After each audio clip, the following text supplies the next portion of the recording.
For this week's video, I want to have a little chat about Instagram. It's allowed millions of creators to express themselves and create new and unique content that reaches audiences that it never would have been able to reach before. Used as a tool, it can be extremely beneficial for creating a business and developing your own personal brand. But far too often, I see people who get really caught up in the downsides of social media. I myself am one of them, and it can be really hard to separate the negative components from all of the positive. Instagram can be extremely addictive.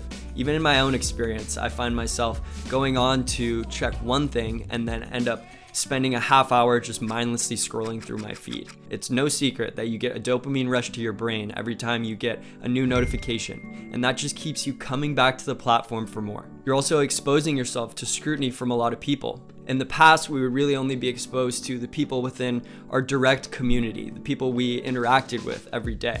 And if one of them was mean to us, you could just avoid them. With social media, it's like you're constantly putting your life out there for commentary by hundreds or thousands or even millions of random people who oftentimes have no direct relation to you. Especially with things like Instagram Reels now, where you're able to go more viral and quickly get exposure to a lot of people.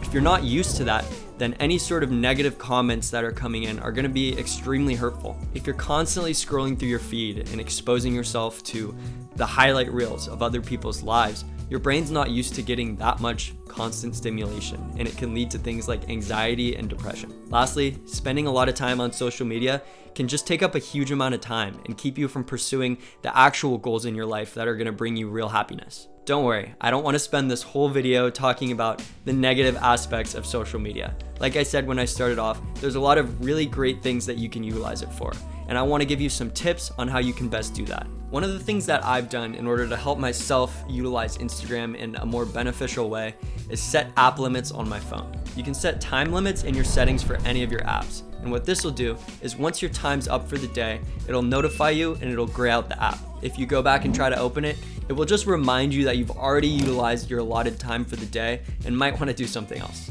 Something that I like to do is really try and utilize Instagram as a tool.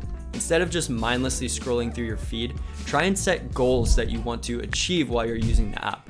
Whether that's DMing a certain number of people each week who you really admire to try and build that connection, or just posting once every day. Try and set a goal, and then once you're able to achieve that, it gives you a good point where you can set your phone down. Something that I've noticed within one of the recent Instagram updates is that they've now brought back the chronological feed as well as a new favorites feed. This is good because the way that the current Instagram feed is set up, it's supposed to constantly feed you new information every time you refresh. So it's so easy to get lost because there's no specified endpoint where you get to stuff you've already seen. When you go to the chronological feed, it shows you everything in order.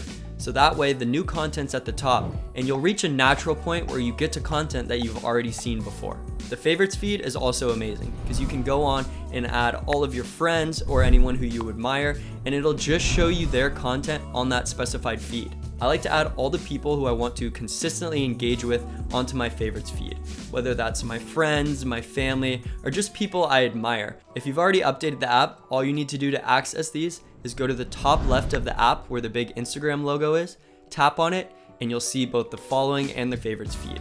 I think it's a little bit sneaky of Instagram that they make it so hard to get to. If it wasn't for me looking it up myself, I never would have been able to find these. Next, I just want to stress how important it is not to let other people control your perceptions of yourself. You're the only one who truly knows who you are.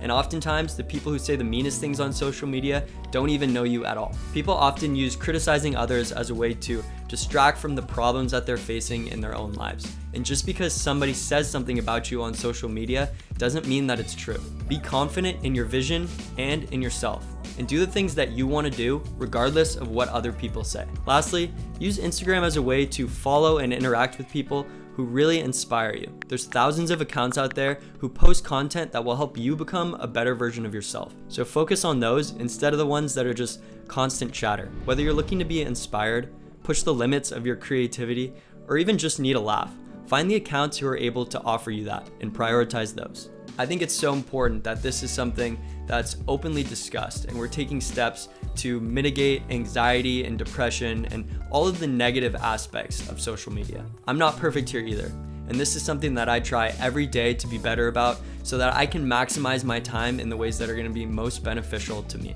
I challenge you to find a strategy that really works for you and allows you to feel like you're making the most out of the platform as well. If you enjoyed this video or just want to have a discussion about your experience with Instagram or tips and tricks that you use, go ahead and leave them in the comments below. I'd love to hear your guys' thoughts. As always, I appreciate each and every one of you for taking the time to watch through this video, and I'll see you next week.